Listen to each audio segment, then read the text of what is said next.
तो हम ये एग्जांपल कंसिडर कर रहे हैं। एग्जांपल हमारे पास ये है कि find the Fourier coefficients of periodic function F of x, और वो पीरियोडिक फंक्शन जो है उसकी फॉर्म किस तरह की है कि वो माइनस के है जब आप माइनस पाई से 0 तक जाते हैं, और फिर के है जब आप 0 से पाई तक जाते हैं। और जाहिर है कि चूँकि माइनस पाई से पाई तक ये बल्कि इन्होंने दिया हुआ है कि f of x plus 2 pi equals to f of x, मतलब ये कि इसका जो पीरियड है वो 2 पाई का है। ठीक, ये पीरियड हमें दिया हुआ है। सो ये हमें उन्होंने एक वैल्यू दी है और फिर बताया है कि 2 पाई के बाद ये सारी की सारी वैल्यू रिपीट होगी। यानी अगर हम इसको बनाना चाहें एफ ऑफ एक्स को, तो ये किस तरह का फंक्शन है कि अगर हम यहाँ पे ले लें कि ये के है और ये माइनस के है, दिस इज माइनस के और दिस इज के, तो माइनस पाई से लेके 0 तक ये 0 है और ये माइनस पाई है, तो माइनस पाई से लेके 0 तक ये इसकी वैल्यू है माइनस के। सो ये वैल्यू है।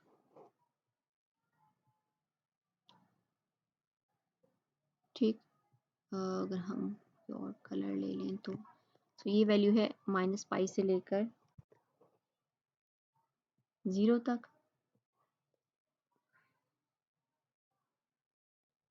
और फिर 0 से लेके पाई तक इसकी वैल्यू है ये। यानी फंक्शन जो है वो इस तरह है और यहाँ से इस तरह है। देखो 0 पे इसकी कोई वैल्यू नहीं बताई हुई, इसी तरह पाई और माइनस वाई पर भी हमारा फंक्शन जो है उसकी कोई वैल्यू नहीं डिफाइंड है। तो this come in the way कि हम इसको फोरियर सीरीज के तौर की फॉर्म में रिप्रेजेंट कर सकते हैं नहीं।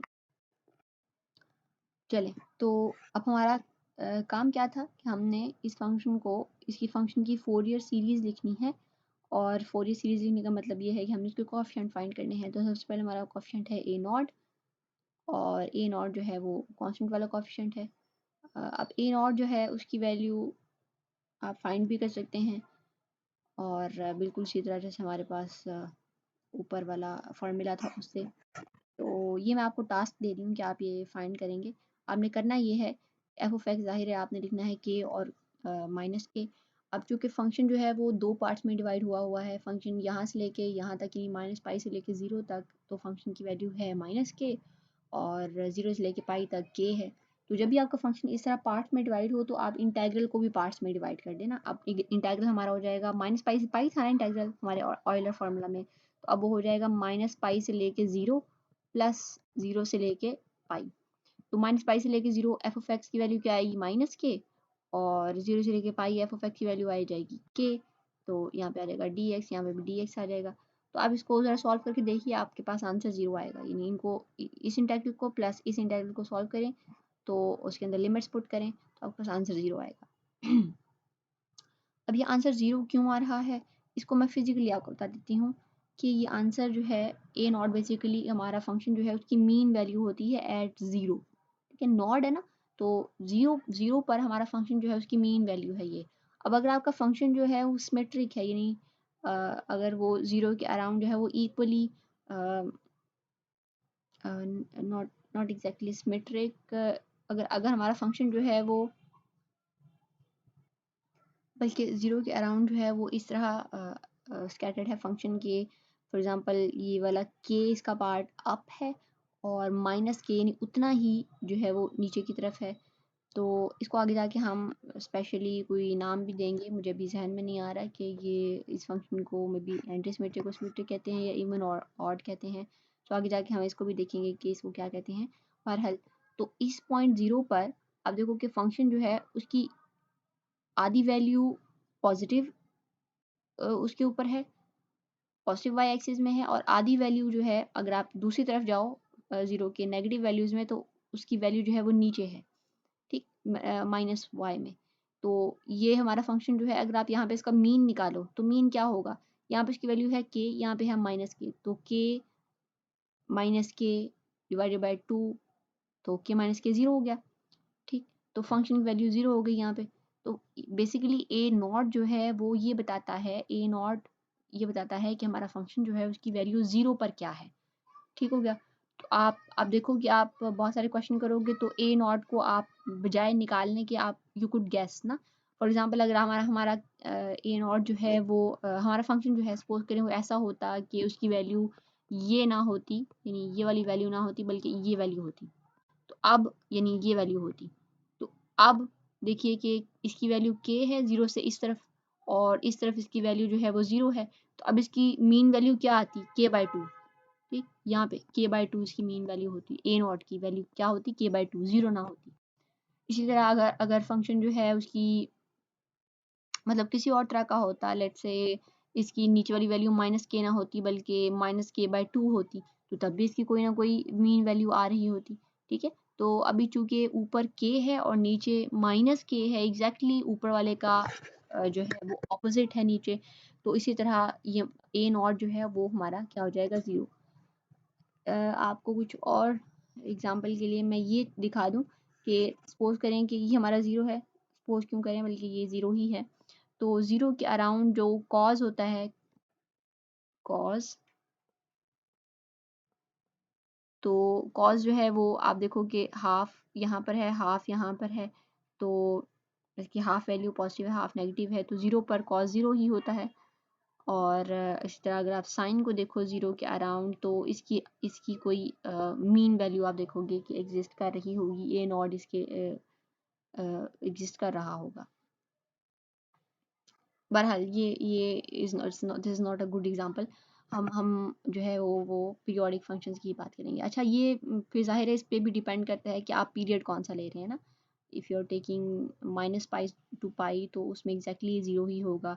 तो पीरियड पे भी डिपेंड करता है कि ए नॉट की वैल्यू क्या होगी। अगर आप पीरियड जो है वो, अगर आपका पीरियड 0 से लेकर सपोज करें कि अगर आपका पीरियड जो है वो 0 से पाई हो जाता, तो तब तो ज़ाहिर है k की मीन वैल्यू 0 नहीं हो सकती थी। अब चूँकि आपका पीरियड -पाई से लेके पाई तक है, तो आपकी k की a नॉट की वैल्यू 0 हो गई है, अदरवाइज़ वो नहीं होनी थी अगर अगर पीरियड जो है वो -पाई से 0 होता या 0 से पाई होता।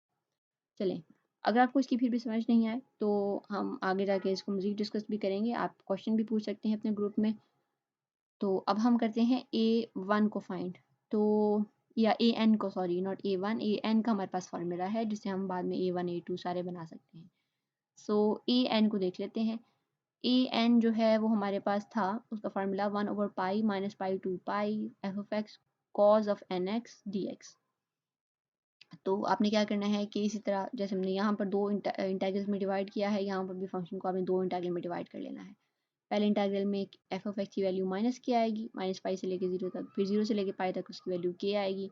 तो यहाँ पर k तो ज़ाहिर है कांस्टेंट है, तो हमारे पास जो इंटीग्रेट करने वाली चीज़ है वो कॉज ऑफ एन एक्स है, तो उसका आंसर आ जाएगा साइन ऑफ एन एक्स, और इसी तरह यहाँ पर भी साइन ऑफ एन एक्स आ जाएगा। अब चूँकि साइन जो है वो 0 पर भी 0 होता है और पाई पर भी 0 होता है, तो ये सारी चीज़ जो है जब आप इसके अंदर लिमिट पुट करेंगे तो इसका जवाब जो है वो 0 आ जाएगा। तो इस तरह हमें पता चला कि ए एन भी एग्जिस्ट नहीं कर रहा। ठीक हो गया। अब आप जब हम सिमेट्रिक, एंटी सिमेट्रिक और इवन ऑड फंक्शंस पढ़ेंगे तो हम ये भी गेस कर सकेंगे कि किस फंक्शन के लिए a1 और a नॉट एग्जिस्ट नहीं करेगा। हम पहले से बता सकेंगे कि हमें सिर्फ b फाइंड करना है, b n फाइंड करना है, हमें a फाइंड ही नहीं करना। अब देखोगे कि कुछ फंक्शंस जो हैं उनके लिए आप a नॉट और a n फाइंड करोगे और कुछ के लिए सिर्फ b n फाइंड करोगे। ठीक है, तो वो आगे जाके हम जब डेफिनेशन पढ़ेंगे इवन ऑड की और सिमेट्रिक एंटी सिमेट्रिक की, तो इवन ऑड में आप देखोगे कि आप फंक्शन को पहले से बता सकेंगे कि वो इवन है या ऑड है, और आपको कौन से कोएफिशिएंट्स उसके मिलेंगे और कौन से कोएफिशिएंट्स उसके ऑलरेडी 0 होंगे। तो ए एन भी 0 हो गया, तो मोस्टली जब ए नॉट 0 होता है तो ए एन भी 0 होता है इस तरह के फंक्शन के लिए। अच्छा, बी एन पे आ जाइए, तो बी एन जो है उसको भी इसी तरह फाइंड करना है जैसे हमने इसको किया, यानी दो पार्ट्स में डिवाइड कर लें। अब हमारे पास जो इंटीग्रल का जवाब आएगा वो cos of n x over n sine of n cos of n x over n होगा। इसके अंदर आप लिमिट्स पुट करेंगे तो आप देखें कि कॉज 0 तो एग्जिस्ट करता है, तो कॉज 0 ऑफ एक्स का आंसर आ जाएगा 1। ठीक है, कॉज ऑफ 0, और कॉज ऑफ -पाई चूँकि कॉज पाई के ही बराबर होता है, यानी कॉज माइनस को खा जाता है ना, हमने ये पढ़ा हुआ है, तो इसलिए कॉज जो है minus of something is actually cos of something ना। तो ये आ जाएगा आपके पास cos of -pi which is equal to cos pi, फिर कॉज ऑफ n पाई और कॉज ऑफ 0। ये आपने बेसिकली इसके अंदर लिमिट्स पुट की हैं, और ये आपके पास आ जाएगा cos 1 cos 0 1 हो जाएगा, ये भी cos 0 1 हो जाएगा, तो 1 और ये 1 मिलके 2 बना देंगे जो कि बाहर आ गया और अंदर आपके पास 1 ही रहा। और इस तरह ये cos ऑफ n पाई, ये cos of n pi minus 2 cos of n पाई बन जाएंगे, वहाँ से b 2 बाहर आ गया। तो ये हमारे पास एक फॉर्म आ गई है हमारी bn की। अब इसको मज़ीद सिंप्लीफाई करने के लिए, यानी ये बताने के लिए कि b1 क्या है, b2 क्या है, हम ये कर लेते हैं कि इसके अंदर n की वैल्यूज़ पुट कर लेते हैं। ठीक है, n 1 होगा तो यहाँ पर cos 1 पाई आ जाएगा, n 2 होगा तो ये cos 2 पाई आ जाएगा। तो एक चीज़ यहाँ पे आप याद रखें कि वो आगे भी यूज़ होगी कि cos n पाई जो है, जो cos n पाई है, ये बराबर होता है -1 टू द पावर n के। तो अगर आपका n जो है वो 1 है तो आंसर आएगा -1, यानी cos पाई -1 होता है। और अगर n जो है वो 2 है तो 2 यहाँ पर आएगा, तो -1 टू द पावर 2 जो है वो 1 हो जाएगा। सो ये cos n पाई जो है वो ऑल्टरनेट करेगा n की वैल्यू के साथ, यानी 1 जो है वो उसकी वैल्यू ऑल्टरनेट होगी, कभी तो 1 आएगा, कभी -1 आएगा। तो आप देखो कि cos n पाई जो है वो बेसिकली -1 है for odd n, 1 3 5 so on. और अगर आप 1 की बात, अगर आप cos n पाई की बात करें तो वो सारे इवन n के लिए वो 1 है। और अगर आप सो हमारे फार्मूले में तो 1 प्लस cos n था ना, cos n पाई था, तो 1 ऐड कर दें, तो इसमें 1 ऐड करोगे तो 1 माइनस 1 जो है वो 0 हो जाएगा ऑड के लिए। सॉरी, ये आपके पास cos n पाई होगा तो -1 होगा, तो यहाँ ऑलरेडी माइनस है तो -1 माइनस प्लस हो जाएगा, 1 प्लस 1 2 ऑड के लिए हो जाएगा, और इवन के लिए 1 माइनस 1 0 हो जाएगा। तो इसकी वैल्यू 2 होगी ऑड के लिए, और इवन के लिए 0 होगी।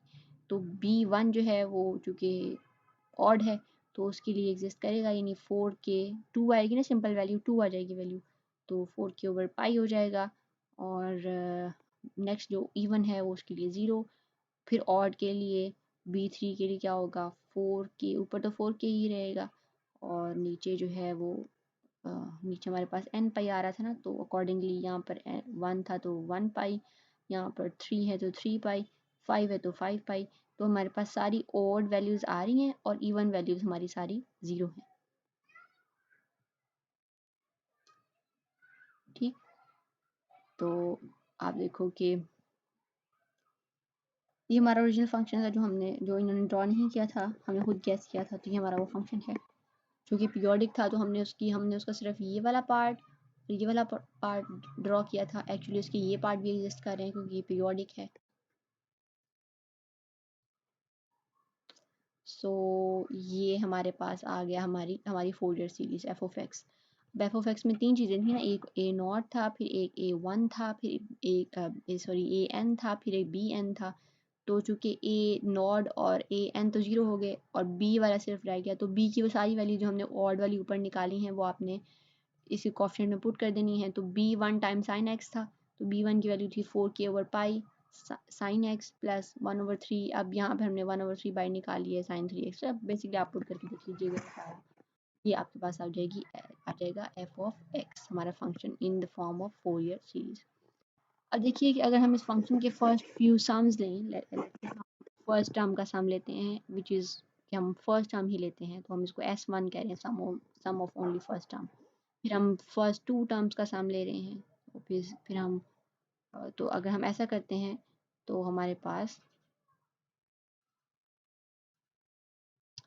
ये हमारे पास जो फंक्शन है, देखिए ये हम अब ये देखेंगे कि हमारा फंक्शन जो है वो कैसे अप्रॉक्सीमेट हो रहा है।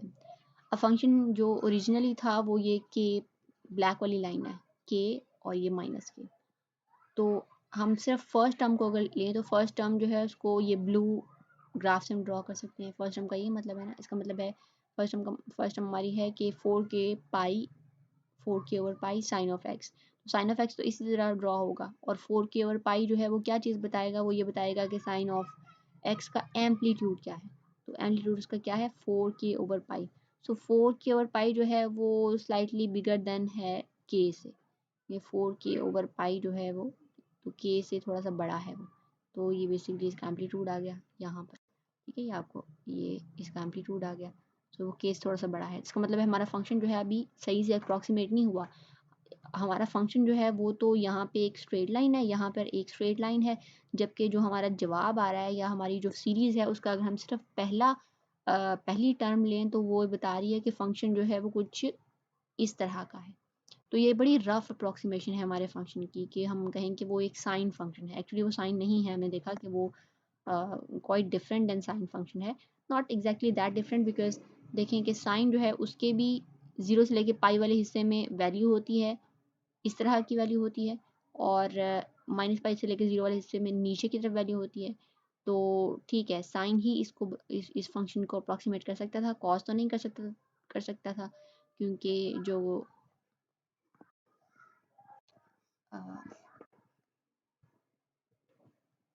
ठीक है, तो कॉस चूँकि 0 पर 1 होता है, तो कॉस की वैल्यू यहाँ से स्टार्ट होती है। ऊपर हमने जैसे फंक्शंस देखे हैं, मुझे याद आ रहा है कि शायद मैंने वहाँ पर कुछ उल्टा बता दिया हो मे बी, कि कॉस जो है वो 0 पर 0 होता है। एक्चुअली कॉस 0 पे ज़ाहिर है 1 होता है, तो उस कॉस का जो हमारे पास ग्राफ होता है वो कुछ इस तरह का होता है, 0 पर उसकी वैल्यू होती है, और जो साइन का ग्राफ है वो इस तरह का होता है, 0 पर उसकी वैल्यू 0 होती है।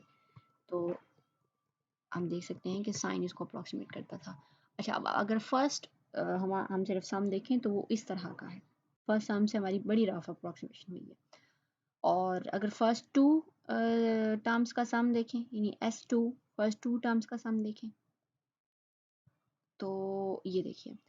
सो हमारा ओरिजिनल फंक्शन के वही स्ट्रेट लाइंस हैं, और ये वाली जो डॉटेड लाइन है ये हमारा फर्स्ट टर्म का सम है, और जो ये है ये सेकंड टर्म का सम है। हमने देखा था ना कि साइन 2x जो है वो क्या हो जाता है, मेयरली थोड़ी वन टाइम आपकी फ्रिक्वेंसी बढ़ गई है ना। साइन अब 2x जो है उसमें ये यानी उसकी फ्रिक्वेंसी इंक्रीज हो गई है, उसमें इस तरह आएगा। ठीक, तो यहाँ पे 1 आ रहा है तो इसके अंदर बेसिकली 3 जो है वो एंटी नॉड्स आएंगे, 1 2 3। तो इन दोनों की सुपरपोजिशन, यानी इसकी ये दोनों डॉटेड जो लाइंस डॉटेड हमारी टर्म्स हैं, उनका जो ग्राफ है उसका सम जो है वो उसकी बात करें हम, तो उनका इन दोनों का सम करें तो ये वाली ब्लू लाइन आएगी। तो अब इस ब्लू लाइन को देखिए, ये ब्लू लाइन क्या हमारे फंक्शन को बता रही है, क्या उसको ठीक से अप्रॉक्सीमेट कर रही है? तो yes, it's this one is like quite good now. यहाँ पे तो बहुत ही रफ अप्रॉक्सीमेशन थी, क्योंकि हमारा फंक्शन बता रहा था कि वो इस पॉइंट पर हमारा फंक्शन जो था उसकी वैल्यू ये थी, और ये ब्लू लाइन बता रही थी कि उसकी वैल्यू जो है वो ये है, कम है। अब देखो कि इसने थोड़ा सा इम्प्रूवमेंट इसने शो की है, अब इसकी वैल्यू थोड़ी सी ऊपर हो गई है। सो हमारा फंक्शन जो है उसके पास तकरीबन पहुंच गई है, थोड़ी थोड़ी सी मतलब ऊपर हो गई है। सो इसने थोड़ा सा अच्छा एक्सप्लेन कर दिया, अच्छा अप्रॉक्सीमेट कर दिया। इसी तरह अगर आप 3 टर्म्स का सम लेते हैं, 3 टर्म्स का सम लेते हैं तो क्या होता है? सो ये हमारी हो गई फर्स्ट टर्म उन्होंने दिखाई नहीं हुई, अब फर्स्ट टर्म उन्होंने नहीं दिखाई हुई, ठीक है। सो अब उन्होंने S1 और S2 का सम दिखाया है, जो कि क्या था, ब्लू लाइन। तो ये डॉटेड ब्लू लाइन को अब डॉटेड कर दिया है, ठीक। तो ये डॉटेड लाइन हो गई, ये S2 यानी फर्स्ट टू टर्म्स का सम। और फिर थर्ड टर्म क्या है, साइन 5x वाली थर्ड टर्म है। सॉरी, यहाँ पर मैंने साइन 2x तो नहीं बोला, ये साइन 3x है, 1 2 3। तो बेसिकली जितने यहाँ पर एंटी नोड्स होंगे उतना ही साइन की फ्रिक्वेंसी है, यानी साइन ये 3 एंटी नोड्स हैं तो साइन 3x है, क्योंकि हमारे इवन वाले तो 0 हो गए थे ना। और ये साइन 5x है, 1 2 3 4 5। ये साइन 5x है, हायर फ्रिक्वेंसी वाला साइन। अब इसको और S3 को और S2 को ऐड करें, S3 क्या है, सॉरी ये थर्ड टर्म है basically, this is third term, और ये फर्स्ट टू टर्म्स का सम। इनको अब ऐड करके 3 टर्म्स का सम बन गया। 3 टर्म्स का सम बनाया तो अब आपके पास ये ब्लू लाइन देखिए, ये रिजल्ट में आया ब्लू लाइन। इन सबको हमने सम कर दिया है, सुपर इम्पोज किया है, तो हमारे पास ये ब्लू लाइन जो है वो आ रही है। अब देखिए कि k जो है उसकी वैल्यू मज़ीद इम्प्रूव हो गई, सॉरी फंक्शन जो है उसकी वैल्यू मज़ीद इम्प्रूव हो गई।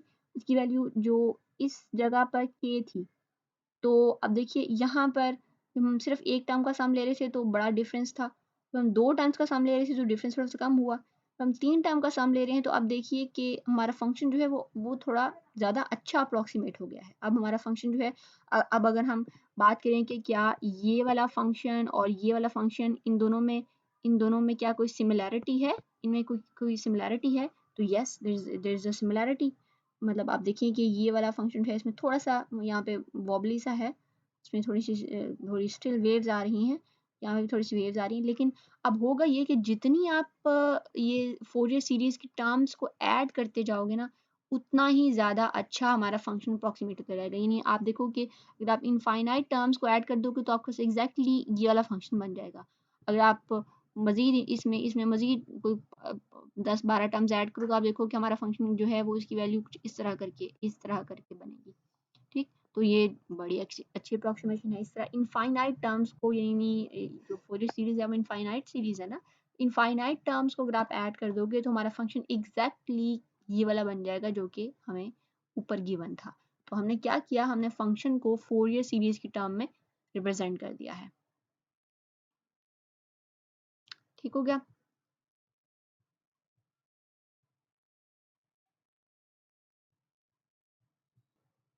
अब यहाँ पे आपको वो फोरियर सीरीज़ की एक और एप्लीकेशन बता रहा है कि अगर आपके पास जो है वो सीरीज़ हैं, जैसे कांस्टेंट नंबर की सीरीज़ होती हैं, जैसे ये एक सीरीज़ बन रही है।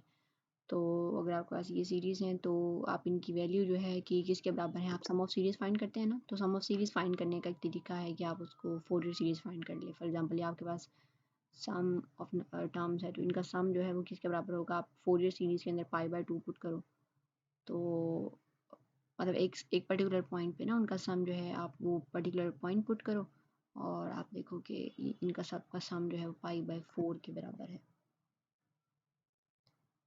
Values of various series with constant terms can be obtained by evaluating Fourier series at specific points। ठीक हो गया? तो ये बेसिकली ये एप्लीकेशन है जस्ट तो ये हमारी फोरियर सीरीज़ का इंट्रोडक्शन था और नेक्स्ट हमारा जो टारगेट होगा वो ये होगा कि हमने ये कुछ प्रूफ्स करने हैं और देन हम कुछ अच्छा आप ये कर सकते हैं आपका जो बेसिकली होमवर्क है वो ये आप कर सकते हैं कि आप ये आपके पास जो क्वेश्चन नंबर 1 है कि cos x sin x cos 2x इन सब का फंडामेंटल पीरियड फाइंड कर सकते हैं आप। ठीक तो इनका फंडा इस तरह ये जो है इनका आप फंडामेंटल पीरियड फाइंड कर सकते हैं। जैसे इसका जो है वो 2 पाई होगा पीरियड, इसी तरह इसका भी 2 पाई होगा। इसका पीरियड क्या होगा, इसका पीरियड होगा 2 पाई डिवाइडेड बाय 2 या आप बेसिकली 2 जो है ना यहाँ नीचे पुट कर देंगे तो इसका पीरियड हो जाएगा पाई, इसका पीरियड भी पाई हो जाएगा। इस तरह इसका पीरियड हो जाएगा कॉस पाई एक्स का पीरियड होगा 2 पाई डिवाइडेड बाय पाई तो कॉस पाई एक्स का हो जाएगा 2 पीरियड। तो यानी कि आपको इसका पीरियड पता है कि 2 पाई है, आपने डिवाइड कर देना उसको वो जो भी फ्रिक्वेंसी आपकी है उससे। इस तरह नीचे वालों का भी आपने फाइंड करना है। ठीक है, आज के लिए इतना ही। इंशाल्लाह सुबह हम जो है वो इससे आगे पढ़ेंगे। तो अल्लाह हाफ़िज़ तब तक के लिए।